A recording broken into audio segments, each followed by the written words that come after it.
আসসালামু আলাইকুম দর্শক। মার্কিন যুক্তরাষ্ট্র আজিজ আহমেদের উপর যে নিষেধাজ্ঞা দিয়েছে সেই ব্যাপারে রাজনৈতিক অঙ্গনে তর্ক বিতর্ক হচ্ছে। যেমন সরকারের পক্ষ থেকে সতর্ক বক্তব্য দেওয়া হচ্ছে, বলা হচ্ছে এটি ভিসা নীতির অংশ না, এটি অন্য আইনে তাকে দেওয়া হয়েছে, কিন্তু এটির দায় সরকার তার উপর বর্তায় কিনা সে ব্যাপারে তারা কোনো বক্তব্য দেয়নি। কিন্তু মির্জা ফখরুল ইসলাম আলমগীর, বিএনপির মহাসচিব, তিনি পরিষ্কারভাবে বলেছেন আজিজ আহমেদের উপর নিষেধাজ্ঞার জন্য দায়ী সরকার। ব্যাখ্যা দিয়েছেন কেন এটি, এবং মূলত তিনি বলেছেন যে এর আগে র্যাবের উপর নিষেধাজ্ঞা দেওয়া হয়েছিল, কিন্তু সেটি সরকার আমলে নেয়নি, বরং যাদের উপর নিষেধাজ্ঞা দেওয়া হয়েছিল তাদেরকে আইজিপি করা হয়েছে। এই যে উপেক্ষা করা হয়েছে, যার কারণে এর আজকের এই পরিণতি। সাবেক সেনাপ্রধান জেনারেল আজিজ আহমেদের উপর যুক্তরাষ্ট্রের নিষেধাজ্ঞার জন্য সম্পূর্ণভাবে সরকার দায়ী বলে মন্তব্য করেছেন বিএনপির মহাসচিব মির্জা ফখরুল ইসলাম আলমগীর। বুধবার রাজধানীর নয়াপল্টনে বিএনপির কেন্দ্রীয় কার্যালয়ে এক সংবাদ সম্মেলনে তিনি এই মন্তব্য করেন।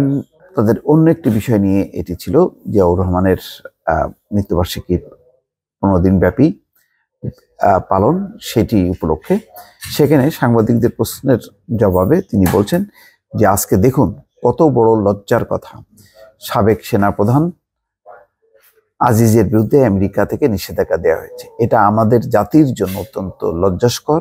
এই জন্য দায়ী কে? দায়ী সম্পূর্ণভাবে সরকার।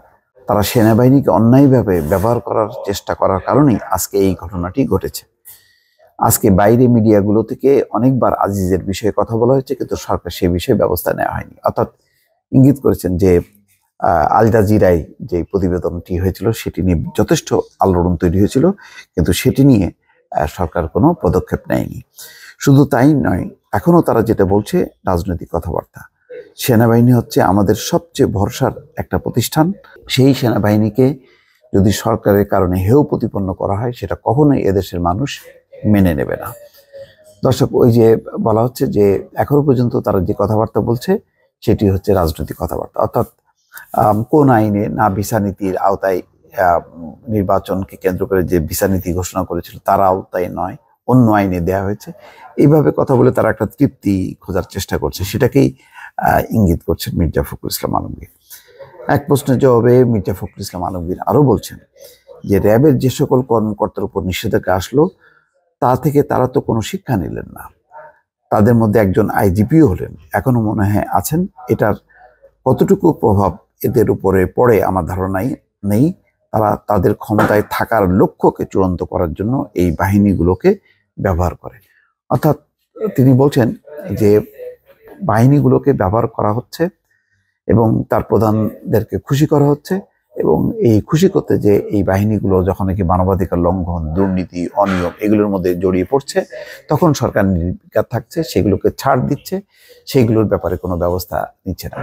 যার কারণে এটি আন্তর্জাতিক অঙ্গনে আলোচনায় এসছে এবং মার্কিন যুক্তরাষ্ট্র সেই প্রেক্ষিতে নিষেধাজ্ঞা দিচ্ছে। মার্কিন নিষেধাজ্ঞা নিয়ে জেনারেল আজিজের উপর তার দায় সরকারের উপর সম্পূর্ণ বর্তায়, এবং সেই বক্তব্যটি বিএনপি মহাসচিব যখন বলছেন তখন কিন্তু আওয়ামী লীগের সাধারণ সম্পাদক ওবায়দুল কাদের সরাসরি বলছেন না কেন, কি কারণে এটি দিচ্ছেন। আগে যেভাবে নিষেধাজ্ঞাকে তোয়াক্কা করি না, এই কথাগুলো বলছেন, এখানে জেনারেল আজিজ বলেছেন যে তিনি পরোয়া করেন না, তিনি অনেকবার গেছেন, না গেলেও চলবে। এই ক্ষেত্রে কিন্তু ওবায়দুল কাদের বলছেন না যে এটা কি কারণে, এটা যৌক্তিক নাকি অযৌক্তিক, নাকি কি কারণে, মানে এটার সঠিক নাকি বেঠিক কোনো ব্যাখ্যা কিন্তু সরকার এখনো দিচ্ছে না। যার কারণে রাজনৈতিক অঙ্গনে, বিরোধী রাজনৈতিক অঙ্গন এখন এটির ব্যাপারে সরকারের সমালোচনায় সরব হয়েছে। দর্শক, ভালো থাকবেন। আল্লাহ হাফেজ।